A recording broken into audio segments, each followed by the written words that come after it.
कल्याणमध्ये फेरीवाल्यांच्या मुद्द्यावरून शिवसेना शिंदे गट आक्रमक झालाय। शिवसेना शहर प्रमुख रवी पाटील यांनी केडीएमसीच्या काही अधिकाऱ्यांवर गंभीर आरोप केले। कल्याण डोंबिवली परिसरात बाहेरून आलेल्या फेरीवाल्यांचा मोठा प्रश्न निर्माण झाला असून ते स्थानिक नसल्याचा दावा शिवसेनेने केलाय। फेरीवाल्यांमुळे नागरिकांना मोठ्या प्रमाणात त्रास सहन करावा लागत असून केडीएमसीचे काही मोठे अधिकारी आणि कर्मचारी खरं तर फेरीवाला धोरण कुठल्याही प्रकारे महापालिकेने निश्चित केलेलं नाही।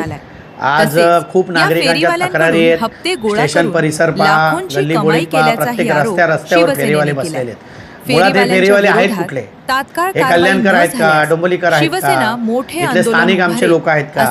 हे कोणी नाही, हे सगळे बाहेरची लोक आहेत। आणि याच्या मागे जे कोणी अधिकारी असतील, जे कोणी कर्मचारी असतील, जे कोणी तिथले स्थानिक लोक असतील, जे फेरीवाला खरं तर फेरीवाला धोरण कुठल्याही प्रकारे महापालिकेने निश्चित केलेलं नाही। आज खूप नागरिकांच्या तक्रारी आहेत। स्टेशन परिसर पहा, गल्ली बोळीत पहा, प्रत्येक रस्त्यावर फेरीवाले बसलेले आहेत। मुळात हे फेरीवाले आहेत कुठले? हे कल्याणकर आहेत का, डोंबिवलीकर आहेत का, इथले स्थानिक आमचे लोक आहेत का? हे कोणी नाहीत, हे सगळे बाहेरची लोक आहेत। आणि याच्या मागे जे कोणी अधिकारी असतील, जे कोणी कर्मचारी असतील, जे कोणी तिथले स्थानिक लोक असतील, जे यांचे हप्ते वसुली करतात, असं आम्हाला कानावर आलेलं आहे। स्वतः फेरीवाले आम्हाला बोलले की आमच्याकडून रोज हप्ते वसुली केली जाते। तर अशा अधिकाऱ्यांवर आणि अशा याच्यावर 2 महिने नगरसेवक निवडून उद्या पूर्ण होतील। 16 जानेवारीला रिझल्ट लागला, 16 मार्चची महासभा उद्या आहे। तर या बाबतीत आयुक्त महोदय असतील, महापौर महोदय असतील, यांनी आदेश देऊन पण अधिकारी त्यांचा आदेश पाळत नाही, तर याच्यावर कारवाई झाली पाहिजे ना। या फेरीवाल्यांचं जी संघटना त्याच्यामागे राजकीय नेते आहेत, म्हणजे खरं म्हटलं तर तुमच्या पक्षातील काही नेते आहेत, त्यावर तुमची नाही ठीक आहे, सर्वच पक्षातले नेते फेरीवाल्यांसाठी लढत असतात, आनंदाची बाब आहे। पण फेरीवाला कुठं बसला पाहिजे, त्याचं धोरण निश्चित झालं पाहिजे आणि गोरगरिबाला न्याय मिळाला पाहिजे, पण तो कल्याण डोंबिवलीचा असला पाहिजे। आणि रस्त्यावर बसण्याची परवानगी तर कोणीच देऊ नये। शेवटी नागरिकांची जी भावना आहे, फुटपाथ मोकळे असले पाहिजेत, रस्ते मोकळे असले पाहिजेत। अनेक अपघात झालेत आजपर्यंत, तुम्ही प्रत्येक एरियाचा जर लेखाजोखा घेतला, कल्याण डोंबिवलीमध्ये किती अपघात झाले या फेरीवाल्यांमुळे, किती वेळा वाहतूक कोंडी झालेली आहे। आज स्टेशन परिसरात तुम्ही जा, गल्ली बोळीत जा, त्या ठिकाणी लोकांना गाड्या चालवणं कठीण झालेलं आहे। डोंबिवलीमध्ये भाजप, माझं सांगणं आहे की आत्ताच 5 वर्षानंतर निवडणुका झाल्यात।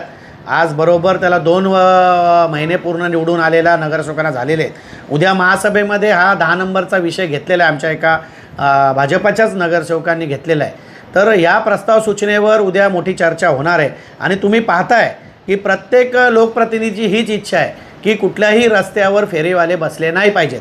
भाजी मंडई बनवल्या आहेत ना, भाजी मंडई बनवल्या आहेत, महापालिकेचे आरक्षित भूखंड आहेत, त्या ठिकाणी त्यांना बाजार लावू द्या ना।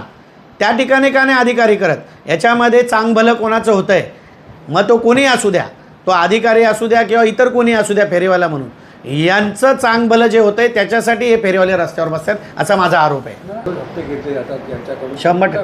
तर किती पैसे लोक घेतात, किती पैसे खूप पैसे घेतात, म्हणजे आम्ही आकडा ऐकला तर आम्हाला चक्कर येईल। एका एरियामध्ये 1.5 2 लाख रुपये हप्ता वसुली होते आणि ही महापालिकेच्या संगनमताने होते।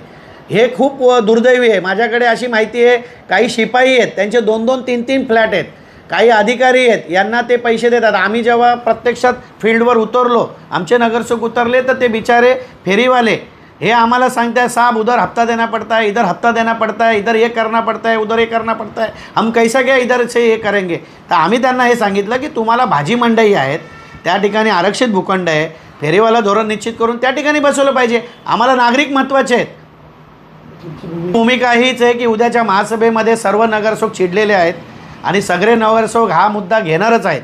पण आम्ही हा इशारा शिवसेनेच्या वतीने देतो आयुक्तांना की यापुढे जर तुमचा कुठलाही अधिकारी ह्या सगळ्या याच्यात जर सामील आहेच, हे तर माझा आरोप आहे, सामील आहेच, वरिष्ठांपर्यंत सामील आहे, पण जर यापुढे रोडवर कुठलाही फेरीवाला जर दिसला तर तुम्ही त्याच्यावर जर कारवाई केली नाही तर शिवसेना आंदोलन उभारेल।